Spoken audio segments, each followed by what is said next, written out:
আওয়ামী লীগের শিকড় সম্পর্কে ওর ধারণা নেই। আওয়ামী লীগের শিকড় এবং আওয়ামী লীগের নেতা কর্মীদের সম্পর্কে ওর ধারণা নেই। আওয়ামী লীগকে বাদ দিয়ে নির্বাচন এটি হবে না, এটি করতে দেওয়া হবে না। আজকে যে কানাঘুষা হচ্ছে, এই কোথায় গিয়ে বসবে এখনই বলার কোনো সুযোগ নেই। আমার অভিজ্ঞতার আলোকে একটি কালো অধ্যায় অপেক্ষা করছে এবং তার জন্য এই ইউনুস বমরা দায়ী হবে। তাদেরকে আইনের মোকাবেলা করতেই হবে। সারা দেশে মানুষ ঝাঁপিয়ে পড়ার জন্য আমরা এগিয়ে যাচ্ছি বৃহত্তর কর্মসূচির জন্য। বৃহত্তর কর্মসূচির জন্য আমাদের প্রস্তুত থাকতে হবে। তবে সরকারকেও সাথে সাথে বলবো, গণতন্ত্রের পথ যদি রুদ্ধ করে দেন তাহলে তার ফলাফল ভালো হবে না। আজকে এই যে জনগণেরকে একটা হাহাকার পরিস্থিতির মধ্যে ফেলে দিয়েছে ইউনূসের সরকার, এবং তারা জাতিসংঘের মাধ্যমে, জাতিসংঘের মিথ্যা রিপোর্টের মাধ্যমে বাংলাদেশের মানুষকে বিভ্রান্ত করেছে। এবং আজকে যে ঘটনাটি বাংলাদেশে ঘটছে সেনাবাহিনীর ক্ষেত্রে আমরা দেখছি যে সেনাবাহিনীর 23 জন সার্ভিং অফিসারকে তারা সেনাবাহিনীর যে রুলস আছে সেটি এবং সংবিধান অনুযায়ী যে আইন আছে সে কোনোটাই নিয়মতান্ত্রিক ভাবে পালন করা হয়নি। আমরা দেখছি যে প্রতিষ্ঠান হিসেবে পুলিশ প্রশাসনকে যেমন আক্রান্ত করা হয়েছে, আজকে সেনাবাহিনী কেউ কিন্তু সেভাবে আক্রান্ত করে একটা বাংলাদেশে অস্থিতিশীল পরিস্থিতি তৈরি করেছে। এ বিষয়ে আপনার বক্তব্য? দেখেন, এটি নতুন কোন বিষয় নয়। আজকে বাংলাদেশের যে পরিস্থিতি, আমরা যখন কথা বলছি তখন ঢাকা সহ বাংলাদেশের মানুষের কিন্তু উদ্বেগ উত্তরকার মধ্যে সময় কাটাচ্ছে। কেন? আজকে 15 জন জেনারেলের বিরুদ্ধে, 15 জন সামরিক কর্মকর্তার বিরুদ্ধে ওয়ারেন্ট দিয়ে দিলেন। দেখেন, এই সরকার, এই ইউনূস সরকার রাষ্ট্র দখল করে এই রাষ্ট্রের সিভিল সার্ভিস, সিভিল অ্যাডমিনিস্ট্রেশন ধ্বংস করেছে। এই সরকার পুলিশকে ধ্বংস করেছে। এই সরকার রাষ্ট্রের যত কাঠামোগুলি ছিল সমস্ত কাঠামোগুলিকে ধ্বংস করে দিয়েছে। সব শেষ ছিল মানুষের একটি আস্থা, একটি ঠিকানা, সর্বশেষ ঠিকানা শুধু দেশ রক্ষার নয়, সংবিধান রক্ষার জন্য যাদের উপর দায়িত্ব ছিল আমাদের দেশপ্রেমিক সেনাবাহিনী, সেই দেশপ্রেমিক সেনাবাহিনীকে ধ্বংস করার জন্য এখন একটি নতুন ষড়যন্ত্র শুরু করেছে। এবং আমাদের প্রধানমন্ত্রী শেখ হাসিনাই তো, আপনি দেখেন 16 বছরে যে রাষ্ট্রের বিভিন্ন অঙ্গ প্রত্যঙ্গে যে অস্থিতিশীলতা ছিল, বিশৃঙ্খলা ছিল, নেত্রী শেখ হাসিনা কিন্তু সেনাবাহিনী থেকে শুরু করে রাষ্ট্র কাঠামোর সমস্ত জায়গাগুলিকে তিনি একটি শৃঙ্খলার মধ্য দিয়ে 16টি বছর দেশ চালিয়েছেন। আজকে সেই দেশটিকে আমাদের মনে রাখতে হবে যে এই বিএনপির প্রতিষ্ঠাতা সামরিক জনতা জিয়াউর রহমানের শাসনামলে প্রায় 21টির বেশি পাল্টা কূপ হয়েছে। প্রায় 1400 জন সৈনিক এবং এয়ারফোর্সের মানুষকে সেদিন ফাঁসি অথবা গুলি করে হত্যা করা হয়েছে মুক্তিযোদ্ধা অফিসারদের। সেদিন ঢাকায় আমরা যেন থাকতাম কেমন ছিলাম? ভোর রাতে প্রায়শই শুধু গুলির শব্দ, কামানের গোলা শুনে। কি হয়েছে? অভ্যুত্থান চেষ্টা হয়েছে। কি হয়েছে? অভ্যুত্থান হয়েছে। তো সেই দেশ থেকে মাননীয় নেত্রী একটি সর্বক্ষেত্রে শৃঙ্খলা ফিরিয়ে এনেছিলেন। এটি ওদের ভালো লাগেনি। কাজে আজকে যে কানাঘুষা হচ্ছে, এই কোথায় গিয়ে পৌঁছবে এখনই বলার কোনো সুযোগ নেই। তবে আমি একজন রাজনৈতিক কর্মী হিসাবে, এবং ৭১ বলেন, ৭৫ বলেন, ৮১ বলেন, সব মিলে আমার অভিজ্ঞতার আলোকে একটি কালো অধ্যায় অপেক্ষা করছে, এবং তার জন্য এই ইউনূস গংরা দায়ী হবেন। তাদেরকে আইনের মোকাবেলা করতেই হবে।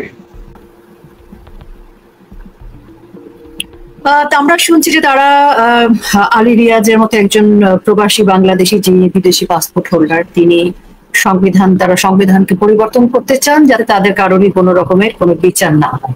কারণ তারা যে কাজটি করেছে সেই অবৈধ অসাংবিধানিক সরকার গঠন করা, যেটি সংবিধানের ভেতর নেই, এবং তারা যারা রাষ্ট্রদ্রোহিতার কাজ করেছে রাষ্ট্রের সাথে। আমরা শুনছি তারা সেফ এক্সিটের কথা বলছে, আমরা শুনছি তারা সংবিধান পরিবর্তন করে নিজেদের মতো করে গণভোট করবে, নিজেদের মতো করে সংসদ করবে। এই যে একটা আরো ঘরের ভেতর আমরা ডিপ স্টেটের চক্রান্ত দেখেছি, এখন দেখছি আমাদের অভ্যন্তরে আরেকটি চক্রান্ত চলছে। এই চক্রান্ত বাংলাদেশের জনগণকে নিয়ে বাংলাদেশ আওয়ামী লীগ কতটা রুখে দিতে পারবে? দেখেন, একটা কথা আমি আপনাকে বলি, সেটা হলো একটি মিথ্যা কথাকে শত মিথ্যা কথা দিয়ে ঢাকার চেষ্টা করা হয়। একটি মিথ্যা জিনিসকে শত মিথ্যা দিয়ে ঢাকার চেষ্টা করেও কিন্তু ঢাকা যায় না।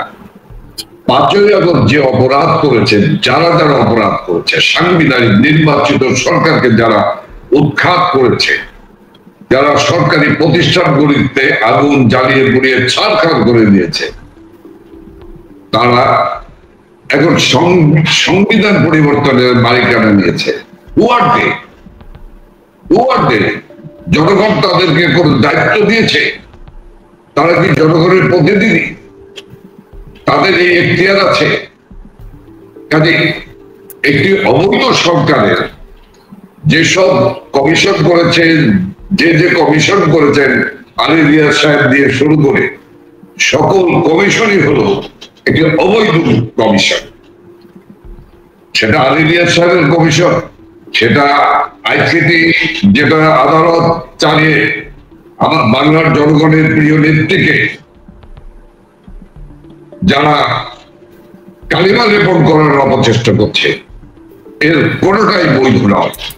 সমস্ত অবৈধকে বৈধ করার একটি অপচেষ্টা। এই বৈধতা পেতে হলে আমরা যারা লাস্ট এমপি বলেন আর রানিং এমপি বলেন, আমাদের কাছে আসতেই হবে, অথবা তাদেরকে ক্ষমা চাইতে হবে। তাদেরকে ক্ষমা চেয়ে অথবা দেশ ছেড়ে পালিয়ে যেতে হবে।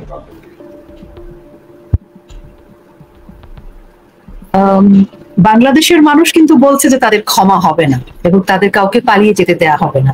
এ বিষয়ে আপনার কি মন্তব্য? আমার কাছে মানে এই কথাটাই একজন কমেন্টস করেছে।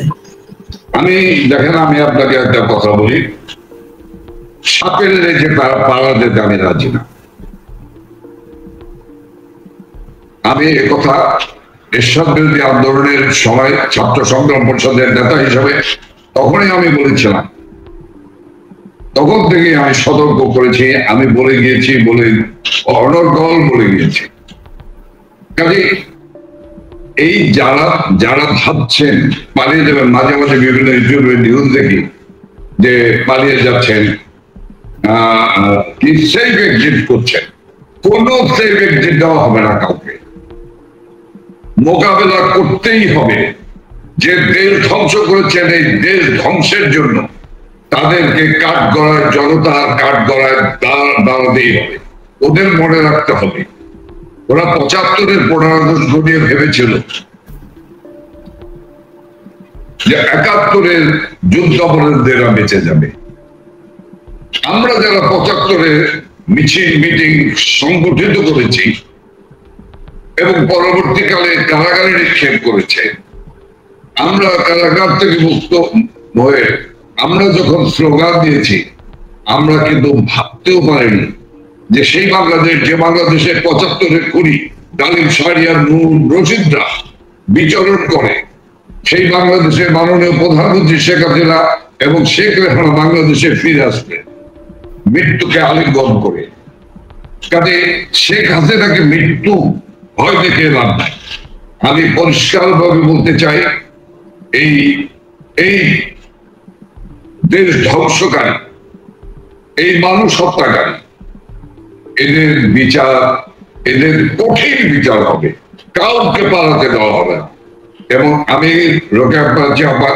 আপনাকে আমি বলে রাখলাম যে যদি সেরকম পরিস্থিতি হয়, ওরা পালাবার পথ পাবে না। ওদের একমাত্রই শুধু পথ আছে দৌড়ে গিয়ে বঙ্গোপসাগরে ঝাঁপিয়ে পড়া। এছাড়া আর কোনো রাস্তা, বিমানবন্দর থেকে কোনো রাস্তা তাদের জন্য খোলা নেই। জি, অনেক ধন্যবাদ। বঙ্গোপসাগরের প্রতিক্ষণে আমরা দেখছি মার্কিনী জাহাজ এসে অপেক্ষা করছে, ঘোরাফেরা করছে। কেউ কেউ বলছে যে সেইখানে জাহাজগুলো আসলে কেন ঘোরাফেরা করছে, যদি এয়ারপোর্ট বা অন্য কোনো পথ না থাকে তাহলে কি সেখানকার কেউ সেখান থেকে এসে বিশেষ কাউকে সেফ এক্সিট দিবে কিনা, এরকম কথাও কিন্তু আজকাল আমাদের সাধারণ জনগণ বলছে। যে কথাটি আমি বলতে চাই সেটি হচ্ছে, আমরা দেখেছি নেপালেও যখন অভ্যুত্থান হয়েছে, সেখানে যিনি সরকার প্রধান হয়েছেন সুশীলা কার্কি, তিনি বলেছেন যে 3 মাসের মধ্যে নির্বাচন দিতে হবে এবং যারা দেশের স্থাপনা ধ্বংস করেছে, হত্যাযজ্ঞ চালিয়েছে, প্রত্যেকের বিচার করতে হবে প্রচলিত যে আইন এবং সংবিধান অনুযায়ী যে আইন রয়েছে। কিন্তু আমরা দেখলাম বাংলাদেশে 15 জুলাই থেকে 8ই অগস্ট পর্যন্ত যা কিছু ঘটেছে, সেটার জন্য সকল হত্যাকাণ্ড, সকল স্থাপনা ধ্বংস থেকে শুরু করে এমনকি রাষ্ট্রের যে বিশেষ প্রশাসন, পুলিশ বাহিনীর 3600 সদস্যকে হত্যা করা, 450-র মতো থানা ধ্বংস করা, কারাগার লুট করা, অগ্নিসংযোগ করা, অস্ত্র লুট করা, এই সকল কাজের জন্য ইন্ডেমনিটি দিয়ে দেওয়া হলো। অর্থাৎ এই ইন্ডেমনিটি দিয়ে তারা বাংলাদেশের সকল সন্ত্রাসী জঙ্গিদেরকে একটি বার্তা দিল যে তারা চাইলে পুরো রাষ্ট্রকে একটা নির্মম নির্যাতনের রাষ্ট্রে পরিণত করতে পারে। এবং সেই হিসেবে আমরা দেখছি রাষ্ট্রের পৃষ্ঠপোষকতায় মব বাহিনী বাংলাদেশ আওয়ামী লীগের নেতাকর্মী সহ সাধারণ জনগণের উপর তারা হত্যাযজ্ঞ চালাচ্ছে এবং আজকে রক্তাক্ত বাংলাদেশ। দেখেন, আমি যে কথা বলছিলাম সেই কথাটার একটি অংশ রয়ে গেল।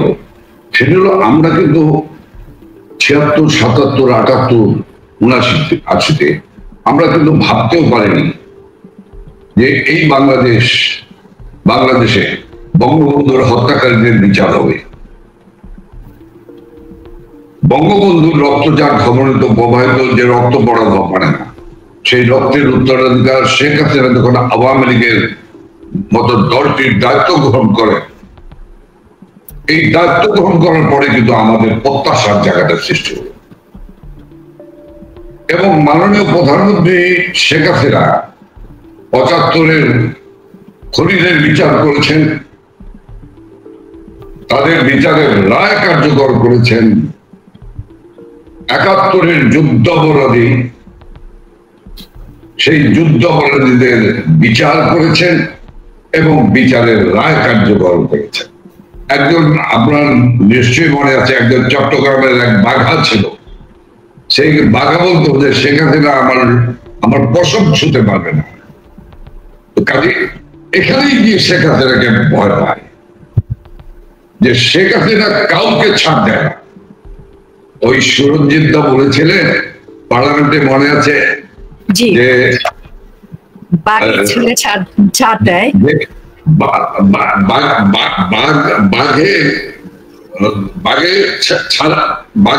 দেয়, কিন্তু শেখ হাসিনা কিন্তু কাউকে ছাড় দেয় না। এবং উনি দেখবেন, ওনার বক্তৃতায় উনি এই কথাগুলো, বক্তব্যগুলিতে প্রায়শই মিটিংয়ে বলেন যে আমাকে আল্লাহ তাআলা রাব্বুল আলামিন বাঁচিয়ে রেখেছে এই দস্যু,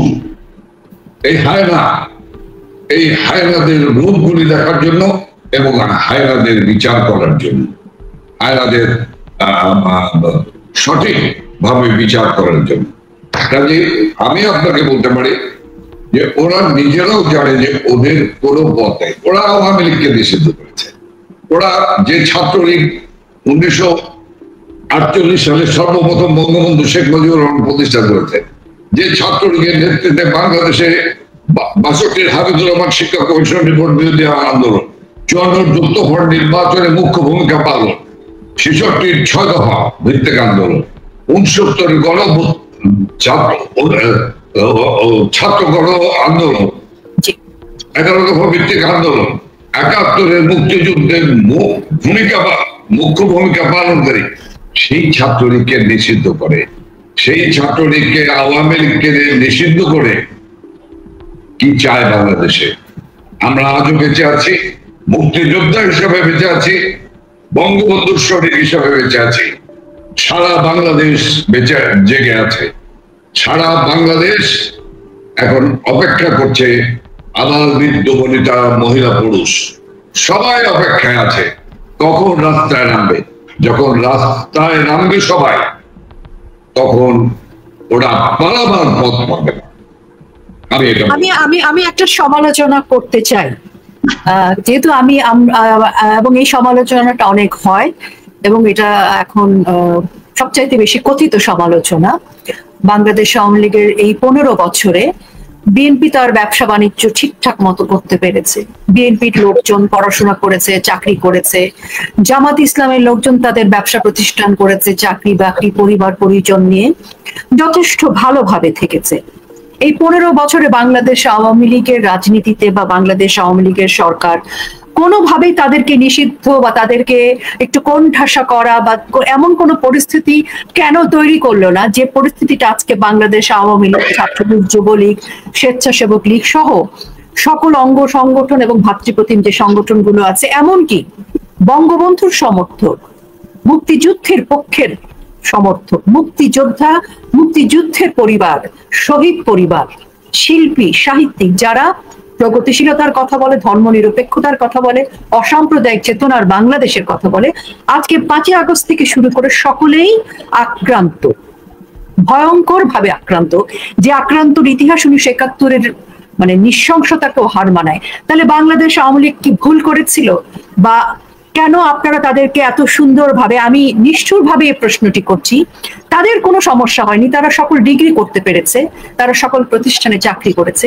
কিন্তু আজকে আমাদের ছেলেমেয়েরা, আজকে আমাদের সকলে কিন্তু প্রায় 1.5 কোটি মানুষ বলা হয় যে তারা পরিবার থেকে বিচ্যুত, যারা আওয়ামী লীগের সাথে সম্পৃক্ত। আমি বলি এখন দেখেন, আমাকে আপনি মনে করিয়ে দিলেন ডক্টর নওগাঁ সাহেবের, যিনি এখন কারারুদ্ধ বিশিষ্ট অর্থনীতিবিদ এবং অর্থনীতিবিদ সমিতির যিনি সভাপতি, তিনি বহু আগে কিন্তু তিনি একটা রাইট আপ দিয়েছিলেন জামাতে ইসলামের অর্থ যোগান কোথা থেকে হয়। তিনি বলেছিলেন যে এই জামাতকে যদি থামাতে হয় তাহলে তার অর্থ যোগানদাতা প্রতিষ্ঠানগুলিকে আগে আঘাত করতে হবে। আমরা কিন্তু সেটাকে মূল্য দেই নেই। একথা স্বীকার পেতে আমার কোনো অসুবিধা নেই। আমার মনে হয় কি যে আমরা তো একটি রাজনীতি, একটি দর্শন মস্তিষ্কে ছিল। দীর্ঘ 16 বছরের ক্ষমতার সময় এই দলের ভিতরে রাজনৈতিক চর্চাটা, দর্শন রাজনৈতিক চর্চার মধ্য দিয়ে শত্রু মিত্রকে চিহ্নিত করা এবং শত্রুকে কে কোথায় আছে, কি করছে, এই বিষয়গুলি আমরা নির্ধারণ করতে পারি। আর বাইরেই বলে তো কেউ ছাত্রলীগে ঢুকে বলেছিল, কেউ আওয়ামী লীগে ঢুকে বলেছিল, কেউ যুবলীগে ঢুকে বলেছিল, কেউ মহিলা আওয়ামী লীগে ঢুকে বলেছিল, ইত্যাদি ইত্যাদি ইত্যাদি ইত্যাদি। তো এটা তো বঙ্গবন্ধু কন্যা শেখ হাসিনার নয়। আমি আপনাকে একদম হলফ করে বলছি, নেত্রী বারবার আমাদেরকে সতর্ক করেছেন নেত্রী শেখ হাসিনা বারবার সতর্ক করেছেন যে বিভিন্ন জায়গায় কিন্তু এরা ঢুকে পড়তেছে, সতর্ক হওয়ার দরকার হলে সাংগঠনিক সম্পাদক সহ অন্যান্যদেরকে বলেছে যে তোমরা সমস্ত কমিটিগুলো যাচাই বাছাই করবা এবং কে নিয়ে যাও। দেখেন একটা জিনিস, আমি ওই যে আবার সেই আলোচনায় আসলাম, আমরা 72 থেকে 75 এমনি ভাবে অনেক রাজাকার আলবদর আল-সাদকে আমরা এভাবে ভুলে গিয়েছিলাম। আবার আমি আরো উলঙ্গ ভাবে কথা বলতে পারি, কিন্তু আমি বলবো না, এখনো বলার সময় নেই। ঠিক একই ভাবে এই দীর্ঘ 16 বছরে বড্ড রাজনৈতিক চর্চা বড্ড অনুপস্থিত ছিল লোকেরা, এবং রাজনৈতিক যে যুদ্ধটা 71 থেকে শুরু হলো, এবং সেই রাজনৈতিক যুদ্ধটাই যে ছিল চলমান প্রতিদিন প্রতি মুহূর্তে, সেই জায়গাটাকে আমরা লক্ষ্য করতে পারি। আমরা রাজনীতি নিয়ে আলোচনা করতে পারিনি। আমরা তো একটি মুক্তিযুদ্ধের চেতনা দল, কিন্তু দেখেন আমরা কোথায় ছিলাম, আর ওরা জামাত, শিবির, বিএনপি, ঠিক বলেছেন আপনি, তাদের শিল্প প্রতিষ্ঠান চলেছে বিএনপি জামাতের লোকদের, তাদের ব্যাংক চলেছে, তাদের মহিলারা শাড়ি পরে বাড়িতে গিয়ে কি বলে কি দাওয়াত না কি বলে এগুলো দিয়েছে, আমরা কিছুই দেখিনি। আমরা দেখা সময় হয়নি। এই বিষয়গুলি কিন্তু একটি মাল্টি ক্লাস পার্টি হিসাবে একটি বিরাট দুর্বল জায়গা। আমাদের প্রিয় নেত্রী শেখ হাসিনা কিন্তু অনেক কঠিন কথা বলেছেন আমাদেরকে, অনেক কঠিন কথা, সেটা আমি বলবো না। আমি মরে গেলে আমার জীবনীতে পাবেন, অনেক কথা আছে। তো আজকে আমার ধারণা যে আওয়ামী লীগ আজকের প্রেক্ষাপটে নেত্রী যখন বলছে তোমার বাড়ি কে পুড়িয়েছে, নাম লেখো, নোট করে রাখো। আমরা কি রাখছি? হয়তো কেউ রাখছে, অনেকেই রাখছে। আমার একজন নেতাকে হত্যা করেছে পৈশাচিক ভাবে, আমরা কি তাদের নাম রেখেছি? তাদের সম্পর্কে আমরা সমস্ত কিছু রাখছি, তথ্য আমরা কেউ রাখছি, কেউ রাখছে না। রাখতে হবে, কিন্তু ওরা দেখেন, ওরা কিন্তু রেখেছে। ওরা সিভিল সার্ভিসে ওদের যে লোকগুলি যে দেশে আছে 5, 7, 10 বছর আগে রিটায়ারমেন্টে গেছে, তার সঙ্গে কিন্তু তাদের কানেক্টিভিটি ছিল, তাদেরকে এনে কিন্তু এখন বসিয়ে দিচ্ছে। পুলিশ সার্ভিসে যারা বিতাড়িত হয়েছিল অথবা পদচ্যুত হয়েছিল, তাদেরকে কিন্তু আবার তারা টেনে এনে বসিয়েছে, কারণ তাদের কাছে তালিকা তৈরি করে রেখেছে। যে ডাক্তার তাদের ছিল, সেই ডাক্তার তালিকায় ছিল, সেই ডাক্তারকে কিন্তু এখন এনে তার জায়গায় বসিয়ে দিচ্ছে। সর্বত্রই একই অবস্থা। আমি আপনাকে বলতে চাই, ইভেন সেনাবাহিনীতেও কি আমরা সতর্ক ছিলাম যে কারা ঢুকছে?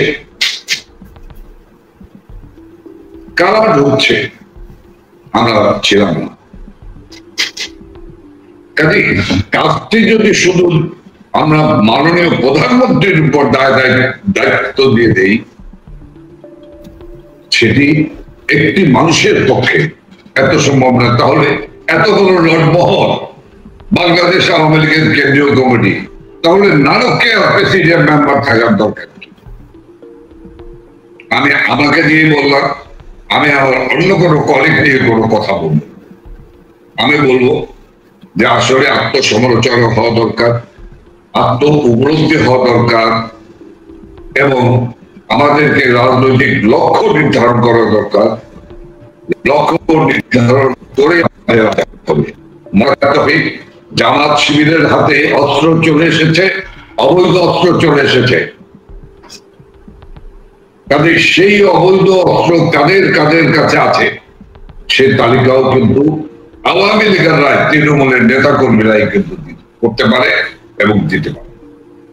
আমি বিশ্বাস করতে চাই সারা বাংলাদেশের আওয়ামী লীগের নেতা কর্মীরা, আমার যে ভাইরা আজকে এই আলোচনাটি শুনছেন, আমি তাদের কাছে করজোড়ে আমি অনুরোধ করব, দেখেন কাগজ কলম নেন, লিখুন, নোট রাখুন, কার হাতে অস্ত্র আছে আপনি লিখুন, আপনি নোট রাখুন। আমি এই আবেদনটি সকল নেতা কর্মীর কাছে আমি আপনার এই আজকের সাক্ষাৎকার, আজকের এই আলোচনার মধ্য দিয়ে, লাইভের অনুষ্ঠানের মধ্য দিয়ে আমি রাখতে চাই। আমাদের ব্যর্থতার দিকে তাকালে চলবে না। আমাদের এখন সময় হলো আমাদের নেতা কর্মীরা অর্ধাহারি অর্ধাহারি অর্ধাহারি অর্ধাহারি তারপরে তারা বলে না আমাদেরকে যে নানক ভাই লীলা আমাদেরকে খাওয়ার টাকা দেন। আল্লাহর কসম দিয়ে বলছি আমাদের কোন নেতা কর্মী তা বলেন। প্রথম দিকে জেলে যাওয়া যেত তারা বলতো যে আমাদের দিকে খেয়াল রেখে, কিন্তু আজকে যারা জেলে যাচ্ছে, গ্রেপ্তার করছে, এই যে 24 তারিখের যে মিছিল, সেই জায়গা থেকে প্রায় 400 থেকে 500 নেতা কর্মীকে গ্রেপ্তার করেছে, কিন্তু তারা কিন্তু কেউই বলেনি, বা কারো ফ্যামিলি থেকেও কিন্তু আমাকে বলেনি। আমি চেষ্টা করি সবার সঙ্গে যোগাযোগ করার, ফ্যামিলির সঙ্গে যোগাযোগ করার চেষ্টা করি। কারো মৃত্যু হলে সেই পরিবারের সঙ্গে আমি নেত্রীর পক্ষ থেকে নেত্রীর সালাম দিয়ে যোগাযোগ করার চেষ্টা করি। কেউ কিন্তু টাকা চায়, সবাই বলে একটি কথা, লীলা ভাই আমাদের মৃত্যু হোক, কিন্তু এই সরকারকে হটানোর জন্য যা যা প্রয়োজন আমরা করবই করব। এই 24 তারিখের পর আবার সারা বাংলাদেশ কিন্তু আমাদেরকে চোখ খুলে দিয়েছে, আমাদেরকে বলছে যে আপনারা কর্মসূচি দেন।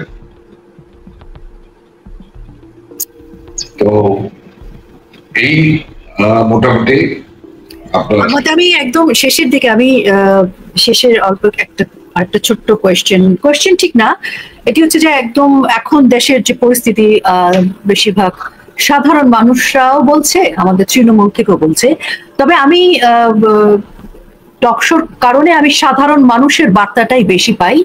সাধারণ মানুষের বার্তাটাই আমি আপনাকে দিতে চাই, কারণ তৃণমূলের কর্মীদের সাথে আপনার যোগাযোগ রয়েছে। সাধারণ মানুষ কিন্তু বারবার বলছে যে আওয়ামী লীগ এখন কর্মসূচি দিক, আওয়ামী লীগ এখন ডাক দিক, আমরা আওয়ামী লীগের কর্মীদের সাথে রাজপথে নামবো, আমরা বাংলাদেশকে মুক্ত করব, আমরা মুক্তিযুদ্ধের পক্ষের রাজনৈতিক দলকে আবার ক্ষমতায় নিয়ে আসতে চাই, অর্থাৎ বঙ্গবন্ধু কন্যার হাতেই এই বাংলাদেশ নিরাপদ।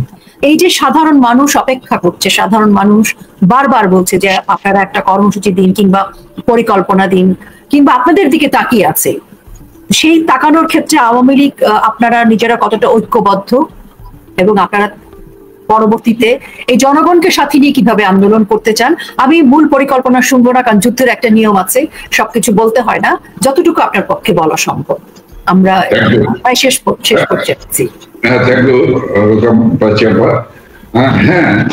প্রত্যেকটা যুদ্ধের একটি কৌশল থাকবে, কিছু জাহেরে থাকবে, কিছু বাতেনে থাকবে। তো কিন্তু তারপর আমি আপনাকে বলবো যে আমার কতগুলো অভ্যাস আছে। একটি মিছিল হলে, এটি কোনো কর্মসূচি ঘোষণা করার মিছিল হলে, আমি তো মোহাম্মদপুর আগারগাঁও থেকে এমপি, এই এলাকা থেকে যখন মিছিলটা হয় তখন মিছিলে যারা থাকেন আমার নেতা কর্মীরা তারা তো থাকেনি, কিন্তু আমার এটা থাকে, আমার ইনফরমেশনটা আমার খুব জরুরি হয়ে যায়। আমি ওই মিছিলের ভিতরে 8 জন থেকে 10 জন লোক বিভিন্ন ভাবে বিভিন্ন জায়গায় রাখি। আমি জানতে চাই যে তোমরা যে মিছিলটি নিয়ে গেলে পাশে রিক্সা আরোহী যারা বা রিক্সাওয়ালা, তারা কি তোমাদের দিকে তাকিয়েছিল? তোমাদেরকে বাবা দিয়েছে বা জয় বাংলা বলে চিৎকার করেছে? বাস কি পড়েছিল কোনো বাসের ভিতরে থেকে কি শাউটিংটা এসছে ইত্যাদি ইত্যাদি। আপনি যে কথা বলেছেন অর্থাৎ জনগণ আমি আগেই বলেছি যে জনগণ ঝাঁপিয়ে পড়ার জন্য দাঁড়িয়ে আছে। কেন? জনগণ তো দিশাহারা হয়ে গেছে। একটি মানুষ নিম্নমধ্যে উত্তর শ্রেণীর একটি মানুষ, সে তার মেয়েকে স্কুলে, তার মেয়েকে কলেজে যাওয়ার মতো সব সাহসিকতা হারিয়ে ফেলেছে। কারণ এই দস্যুরা পথে যদি তাকে ধর্ষণ করে, এই দস্যুরা যদি তাকে কোন রকম বেইজ্জতি করে, বাজারে যাবেন, বাজার নিত্য প্রয়োজনীয় দ্রব্যমূল্য এমন পর্যায়ে গিয়েছে। আপনি জানেন এই যে আমেরিকা থেকে লাল বাহাদুর আসলেন, এই যে সুদী মহাজন বিমানে বসে তার এক স্টাফ বলছেন, স্টাফ অফিসার, স্যার নিত্য প্রয়োজনীয় জিনিসের দাম কিন্তু অনেক হয়েছে, এটা আমাদের নিয়ন্ত্রণে আনা দরকার। তো তোমার কি মাথা খারাপ হয়েছে? নিত্য প্রয়োজনীয় জিনিসের দাম বেশি থাকতে হবে, বেশি যদি না থাকে তাহলে কম মূল্য যদি থাকে তাহলে এরা সব মিছিলে আসবে। এই হলো সুদী মহাজনীয় নদী। কাজে আমাদেরকে বিষয়টি হলো এভাবেই নিতে হবে যে